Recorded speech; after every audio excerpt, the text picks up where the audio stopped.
Seja muito bem-vindo ao meu canal. Sou o pastor Dr. Marcos José e você me acompanha nesse vídeo. A paz do Senhor Jesus Cristo seja contigo e com a sua família. Em hebraico, Shalom Lachem. Paz seja convosco. Preste bem atenção no que temos para comentar hoje. Gostaria de falar um pouco a respeito de seitas. Preste bem atenção nisso. A liberdade de expressão religiosa, principalmente no Brasil, ela é aceita entre nós. Então nós temos a liberdade de expressão e também a expressão religiosa, que está inclusa. Quando isso é vetado, é impedido, a pessoa então ela passa a viver no que é chamado por aí de comunismo, onde a pessoa não tem voz, não pode expressar suas opiniões.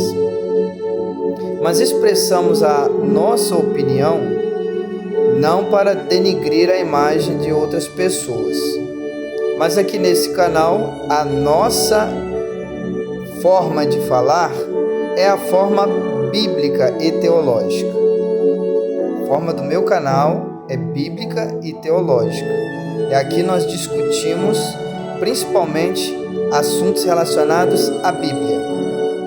Cada religião tem a sua teologia. Você não tem que estar preocupado com a teologia A ou a teologia B. Você tem que estar preocupado com o que a Bíblia Sagrada diz. Em teologia temos uma matéria chamada bibliologia. Diversas pessoas fazem comentários bíblicos, fazem comentários de acordo com aquilo que elas acreditam que significa a palavra. Existe até um grupo que da época da Reforma Protestante foi colocado sola Escritura, que significa só a Escritura. Mas temos que tomar muito cuidado porque Deus já revelou a sua palavra, o significado de diversos versículos na Bíblia, capítulos, para essas pessoas que vieram antes de nós. E não podemos jogar isso fora. Mas com o passar do tempo, diversas pessoas têm levantado questões polêmicas e até diferentes umas das outras. Pensamentos variados, diversos. Pessoas que em vez de somar, acabam trazendo mais dúvida para o ouvinte ou para o internauta que nos acompanha aqui na internet. Você vai ver várias pessoas fazendo muitos comentários, mas eu gostaria de, por exemplo, ler aqui como identificar uma seita. Todas as pessoas têm o direito de professar a religião de sua escolha. Tolerância religiosa é extensiva a todos, e isso não significa, porém, que todas as religiões sejam boas. Nos dias de Jesus existiam vários grupos religiosos. O primeiro que eu quero citar são os saduceus, está lá em Atos capítulo 5, versículo 17. O segundo grupo são os fariseus, Atos capítulo 15, versículo 5. Essênios, zelotes e herodianos. Os dois primeiros grupos, que são os saduceus e os fariseus, tinham posições religiosas bem distintas, diferentes. Você vai encontrar isso em Atos capítulo 23, versículo 8. Mesmo assim, Jesus não os poupou. Chamou-os de hipócritas, filhos do inferno, filhos do diabo. Chamou eles também de serpentes, raça de víboras. Está lá em Mateus capítulo 23, começando pelo versículo 13. O mestre deixou claro que não aceitava a ideia que todos os caminhos levam a Deus. Tome cuidado com essa ideia. Existem várias pessoas dizendo que todos os caminhos levam a Deus. Isso não é verdade. Não pense por aí, não acredite nisso. O próprio Senhor Jesus, em Mateus capítulo 7, falou a respeito de dois caminhos. Mas o que leva a Deus é apenas um. João capítulo 14, versículo 6. Os dois caminhos em Mateus capítulo 7 são o caminho da porta estreita, que o caminho é estreito, e o caminho da porta larga, caminho que é espaçoso. O caminho da porta estreita, que é um caminho estreito, conduz a vida eterna. E o caminho da porta larga, o caminho espaçoso, conduz à perdição eterna. E o caminho que conduz a Deus, ele deixou bem claro que é o caminho estreito, que ele é esse caminho. Está lá em João capítulo 14, versículo 6. Disse-lhes Jesus: Eu sou o caminho e a verdade e a vida, e ninguém vem ao Pai senão por mim. Deixou claro que ninguém consegue chegar a Deus sem Ele. Ele é o único. Ele não é um caminho, ele é o caminho, no singular, artigo o singular. É o único, não existe outro. Não fique buscando intercessores. O Senhor Jesus está sentado à direita de Deus, Atos capítulo 7, e por nós ele intercede junto ao Pai.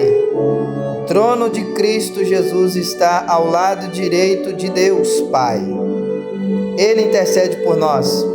Quem está aqui intercedendo por nós também é o Espírito Santo de Deus. Em Romanos, no capítulo 8, no versículo 26. E da mesma maneira também o Espírito ajuda as nossas fraquezas, porque não sabemos o que havemos de pedir como convém, mas o mesmo Espírito intercede por nós com gemidos inexprimíveis. Então, o Espírito Santo é aquele que intercede por nós. Nós temos o Senhor Jesus junto ao Pai, à direita de Deus, atualmente, intercedendo por nós. E o Espírito Santo que está conosco aqui na terra, intercedendo por nós. Então, as outras pessoas que morreram, elas não intercedem por nós. A Bíblia Sagrada diz que aqueles que morreram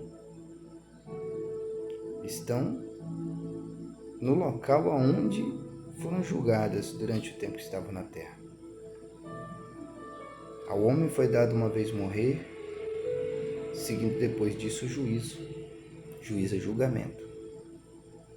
Então, durante o tempo que estamos aqui na terra, Deus vai acompanhando. Na morte, Deus julga. A alma se descola do corpo. O espírito, que é o ar, o pneuma, volta para Deus. E a alma segue para onde Deus determina. É feito o julgamento. Se sobe para o paraíso ou se vai para o Hades, o inferno.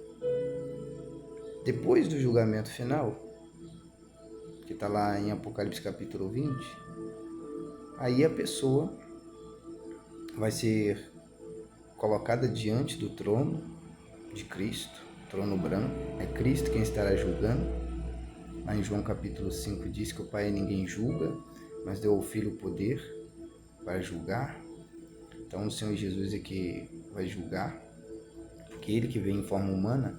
E lá no livro de Salmos também diz que Tu és meu filho, eu te gerei, pede-me e te darei as nações por herança. Então o Senhor Jesus é quem irá julgar as nações, porque as nações foram lhe dadas.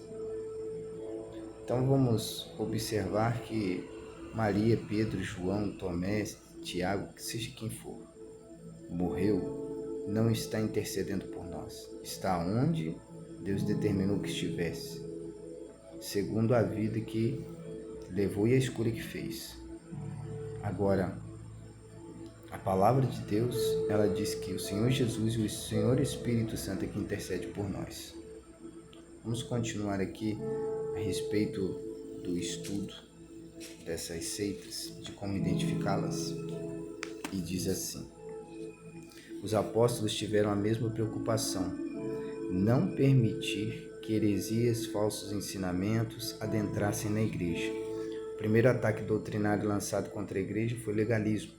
Alguns judeus cristãos estavam instigando os novos convertidos à prática das leis judaicas, principalmente a da circuncisão. Em Antioquia havia uma igreja constituída de pessoas bem preparadas no estudo das Escrituras, está lá em Atos capítulo 13, versículo 1, que perceberam a gravidade da doutrina de alguns que haviam descido da Judéia e ensinavam. Eles ensinavam assim: se não vos circuncidardes segundo o costume de Moisés, não podereis ser salvos. Está lá em Atos capítulo 15, versículo 1. Tais ensinamentos eram uma ameaça à igreja. Foi necessário que o concílio apreciasse essa questão e se posicionasse. O primeiro concílio de Jerusalém, que está lá em Atos capítulo 15, a partir do versículo 1 até o versículo 35.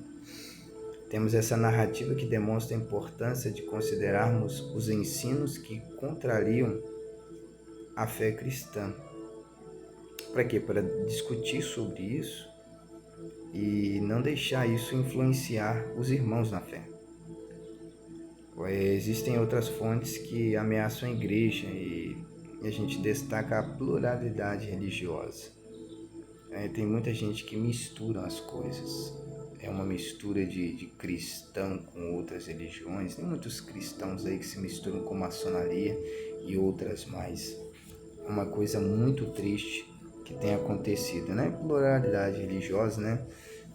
Porque eles acreditam em Deus, outros acreditam que Deus é a natureza, que Deus são os animais. Infelizmente, são pessoas que têm se desviado para vários tipos de religiões e temos que nos pautar na palavra de Deus. Cristo é o caminho, Cristo Jesus, o nosso Senhor, é o caminho. Somente Ele pode nos levar até o Pai. Lembre disso. Temos aí diversas religiões como hinduísmo, budismo, sikhismo, que no caso é na Índia, confucionismo, taoísmo na China, shintoísmo no Japão, judaísmo na Palestina, zoroastrismo na Pérsia, atual Irã, e islamismo na Arábia. Nós temos também outros tipos que num outro momento vou repartir nos vídeos o que cada uma das religiões falam, porque tem a caracterização das seitas, tem as secretas, que no caso seria a maçonaria, a teosofia, Rosacruz, esoterismo, entre outras, pseudo-cristãs como o mormonismo, testemunho de Jeová, adventismo do sétimo dia, ciência cristã, entre outras, os espíritas, que são kardecismo, legião da boa vontade, racionalismo cristão, tem as afro-brasileiras, que é Umbanda, Quimbanda, Candomblé, cultura racional, entre outras, as orientais, que é Seishonoye, messiânica mundial, a arte Mahikari e a Hare Krishna, meditação transcendental, unificação, monismo, entre outras. E tem os unicistas, que é o grupo Voz da Verdade, igreja local, adeptos do nome de Yehoshua, entre outras variantes, tabernáculo da fé e assim por diante. E tem muitas que têm se multiplicado aí, pelo mundo afora. Então, nós temos essa caracterização. O que caracteriza uma seita? O método mais eficiente para se identificar uma seita é conhecer os 4 caminhos seguidos por elas, que é a adição, subtração, multiplicação e divisão. Essas seitas conhecem as operações matemáticas, mas não atingem um resultado satisfatório. E isso por quê? Porque eles adicionam coisas às escrituras, tem uma Bíblia só deles. Por exemplo, os testemunhos de Jeová traduziram uma Bíblia só para eles, onde colocam o Senhor Jesus como um Deus menor. E isso não é verdade. Por exemplo, João capítulo 1 diz que o Senhor Jesus é Deus, ele estava com Deus, e o texto diz, e ele era Deus, ou seja, antes de vir ao mundo como homem, ele já existia, já era Deus. Ele não veio existir quando nasceu como homem, ele já existia. Deus é que preparou um propósito desde a criação do mundo, desde a fundação do mundo. Criou Adão, criou Eva, já pensando no dia em que o Senhor Jesus viria a este mundo em forma humana. Então, você deve observar isso. O Senhor Jesus já existia. E nessa adição nós conferimos o que o texto bíblico diz para nós. E a Bíblia diz algo interessante. Em Apocalipse, lá no capítulo de número 22, versículo 18, diz assim: porque eu testifico a todo aquele que ouvir a palavra da profecia deste livro, que se alguém lhes acrescentar alguma coisa, Deus fará vir sobre ele as pragas que estão escritas neste livro. Versículo 19: E se alguém tirar quaisquer palavras do livro desta profecia, Deus tirará a sua parte do livro da vida e da cidade santa e das coisas que estão escritas neste livro. Você vai observar que a Bíblia não é nem para acrescentar e nem para tirar. Isso é prejudicial, isso não é correto. Então, numa outra oportunidade, você que me acompanha aí no canal, você vai ver alguns diversos tipos de seitas e religiões que estão no mundo. Não vou dizer todos porque são muitas, mas as mais conhecidas. E você vai poder estar acompanhando um pouco de cada uma delas, o que elas pensam, o que elas dizem. Mas fica com a palavra de Deus. Não brinque. O Senhor Jesus te ama.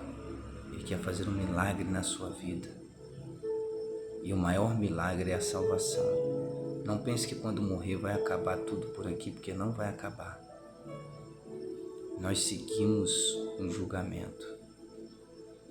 Nós vamos aguardar até o dia do julgamento, nós vamos seguir. Depois que morre, a alma vai para algum lugar. Deus vai decidir isso. E é de acordo com aquilo que fizemos e acreditamos aqui. O único que pode nos livrar da morte eterna é o Senhor Jesus. Ele é perfeito e Ele veio para isso. João capítulo 3, a partir do versículo 17, Ele não veio para condenar o mundo, mas para que o mundo fosse salvo por Ele. Entregue sua vida para o Senhor Jesus, você que ainda não é cristão, que ainda não é crente, que ainda não se decidiu. Venha para o Senhor Jesus. Ele é o caminho, Ele é a verdade, Ele é a vida. Não adianta pensar que as suas obras vão te salvar. Efésios capítulo 2, a palavra de Deus diz que a salvação não vem por obras, mas pela graça, por meio da fé. Você tem que crer em Cristo e confessá-lo como Senhor e Salvador da sua vida. Isso se encontra em Romanos capítulo 10. Segue com Cristo. Não fique sem Ele. Ele veio de lá para poder te trazer a mensagem. Diversas pessoas estão pregando o Evangelho. Aproveita a oportunidade. Então continua me acompanhando, que você vai ver outros vídeos sobre outras religiões e o que a Bíblia Sagrada diz. Nosso compromisso é com a palavra de Deus. Deus te abençoe. Fique na paz do Senhor Jesus Cristo. Shalom Lahem. Paz seja convosco.